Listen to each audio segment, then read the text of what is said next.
Un mariage conventionnel ressemble à ça. Un couple qui se réunit avec leur famille à travers une cérémonie pour célébrer leur amour. Mais que se passe-t-il lorsque la cérémonie qui à la base est censée être le plus beau jour de la vie d'un seul couple se transforme en une cérémonie pour 1000, 2000 ou 10 000 couples? Dans cette vidéo, nous allons découvrir pourquoi 10 000 couples se marient ensemble. Alors, c'est quoi un mariage collectif?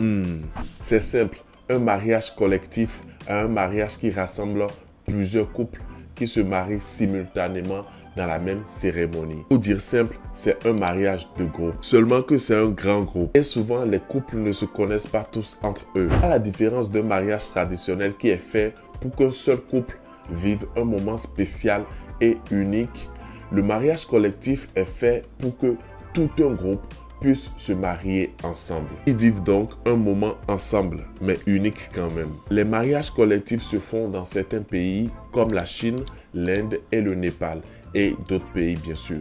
Et au fond, c'est pas un événement qui est si rare que ça. Alors, qu'est-ce qui peut pousser un couple à choisir de se marier avec tout un groupe au lieu d'organiser sa propre cérémonie? La réponse à cette question est conditionnée par plusieurs facteurs. Et tu verras que certains facteurs sont surprenants. La première raison qui peut pousser un couple à se marier collectivement est bien sûr la religion. Dans certains pays comme l'Inde, les couples se marient dans des cérémonies collectives pour des raisons religieuses. Les mariages collectifs sont organisés suivant les rites religieux et des rites spécifiques. Le mariage collectif est un moyen de renforcer l'union et la cohésion de la communauté.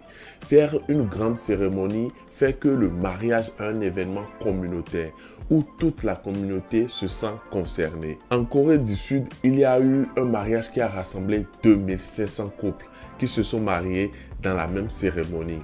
Et ce n'est rien à côté des 21 000 couples qui se sont mariés au stade de Séoul. Oui, tu m'as entendu, j'ai bien dit 21 000 couples. Oui. La deuxième raison qui peut pousser un couple à faire un mariage collectif est juste dans le cas où le mariage collectif est une solution pragmatique. Lors de mariage traditionnel, le couple peut ressentir beaucoup de pression.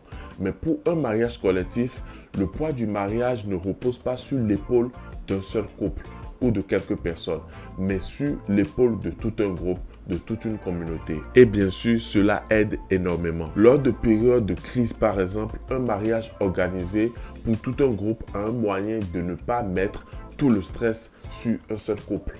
Partager ce moment avec plusieurs autres personnes aide à se sentir moins seul et soutenu, ce qui est bien sûr très important en période de crise. Les autorités locales font également de ce mariage un événement et les procédures ainsi que les documents de mariage sont facilités. La troisième raison, et ça je suppose que tu l'attendais, c'est simplement pour une raison financière. On ne va pas se mentir, un mariage collectif c'est bien pour consolider les liens de la communauté ou pour avoir la bénédiction des dieux, mais surtout un mariage collectif oui, tu peux le dire.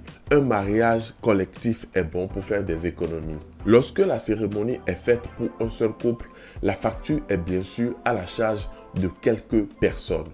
Mais lorsque la cérémonie est faite pour tout un groupe, les charges sont partagées et parfois même assurées par des institutions ou des entreprises. En Chine, par exemple, il existe ce genre de cérémonie où une entreprise peut prendre l'initiative d'organiser un mariage solennel pour ses employés. Les couples reçoivent des cadeaux de la part de l'entreprise et des autorités locales. Et cet événement est une cérémonie solennelle fêtée par toute la communauté. En fin de compte, on peut dire que le mariage collectif a sa place dans la communauté parce qu'il permet de souder la communauté. Et toi, dis-moi quelle raison pourrait te convaincre de te marier dans un mariage collectif? Ou bien si tu ne le ferais jamais dans ta vie. Et aussi, dis-moi si le mariage collectif se fait dans ton pays. Et clique ici pour savoir pourquoi les Japonais ne font plus l'amour.